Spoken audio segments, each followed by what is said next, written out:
Combine harvesters and 5 planters were officially handed over by Agric Minister Sabal to farmers at the Maro farm in Sapo.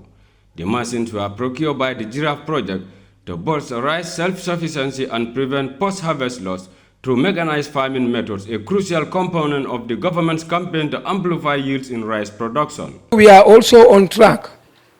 There will become a time when people in this part of the country will not have land, enough land to cultivate, because most of us will join them.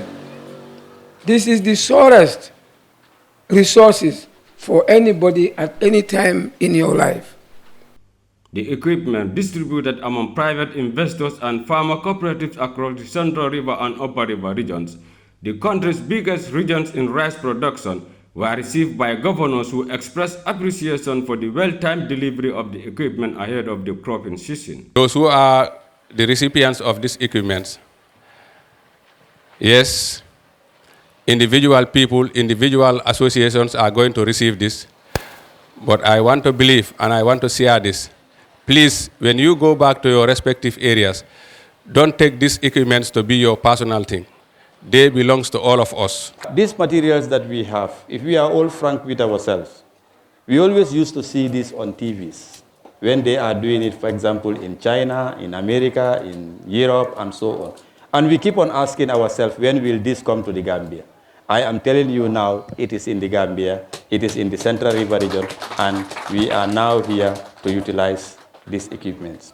Agric Minister Sabal, who officially handed over the multi-million-dollar equipment, thanked the government and development partners for the support, outlining the transformation the sector has witnessed under the Barrow administration.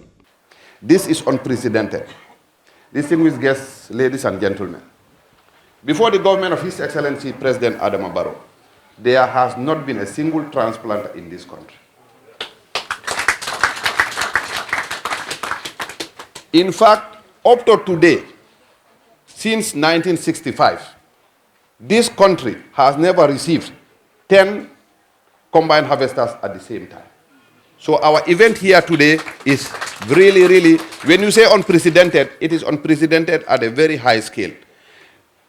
As of tomorrow, when we distribute these harvesters, no farmer in URR, CRR North and South should use his hand to harvest. Emphasizing the government's drive towards food security, Minister Sabal also renewed the call for more private sector investment in agriculture, noting how the equipment will minimize drudgery and post-harvest loss. See, no country will ever feed itself without the involvement of the private sector.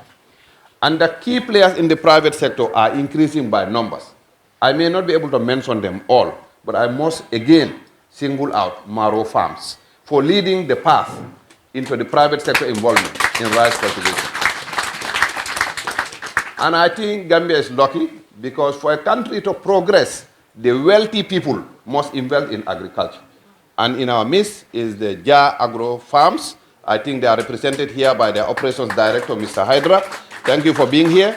And I think this gives us hope that the wealthy people of this country, and I said this before, I'll say it again, before you take $30 million and start erecting story buildings and keep renting and fighting with tenants, please bring the $30 million and invest in agriculture. You start getting your capital back in 2 years' time.